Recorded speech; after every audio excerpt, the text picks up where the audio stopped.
It's been just about a year since a local yoga studio owner used a racial slur in her Instagram stories. The Asian community in the Portsmouth area came forward and said, hey, this is really hurtful, and these are the ways that I've experienced racism right here in our New England town.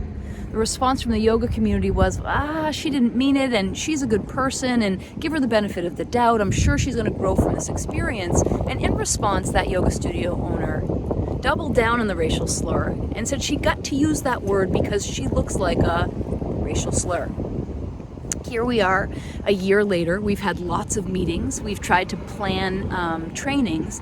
And once again, we're seeing this outpouring of white supremacy and white pride comments in our yoga community again here. This morning I woke up to a message that came through a friend from a local studio owner. One of her students of color had sent her text messages about white pride and white power from another different yoga studio owner.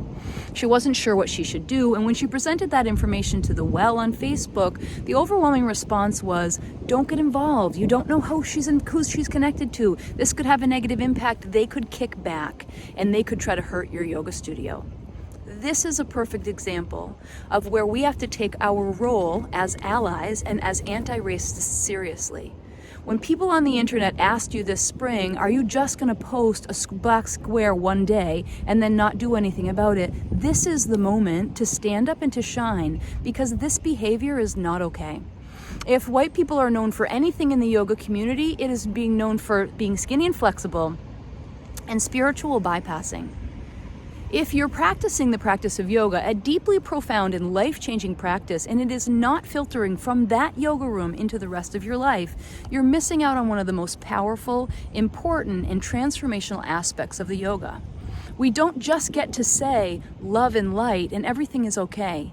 Even the Dalai Lama, a tried and true pacifist who believed in nonviolence, also believed in a revolution and believed that it was our responsibility to stand up for those who couldn't, and it was our responsibility to change the world.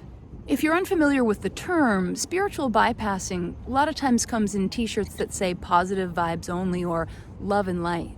But to say love and light to people and not actually stand up to people who are living in darkness and struggle, that's spiritual bypassing. To not look at ourselves and our own inherent racism and our own internal flaws and continue to do the work to be the best people we can, that's spiritual bypassing. Our work in this community as yogis, as people, to uplift this community, the true seva, the actual selfless service, that is the work of the self. And for white people, that is the work with other white people. It is truly a privilege as a white person to be able to say, I don't know if I want to do something about that because it might impact my business.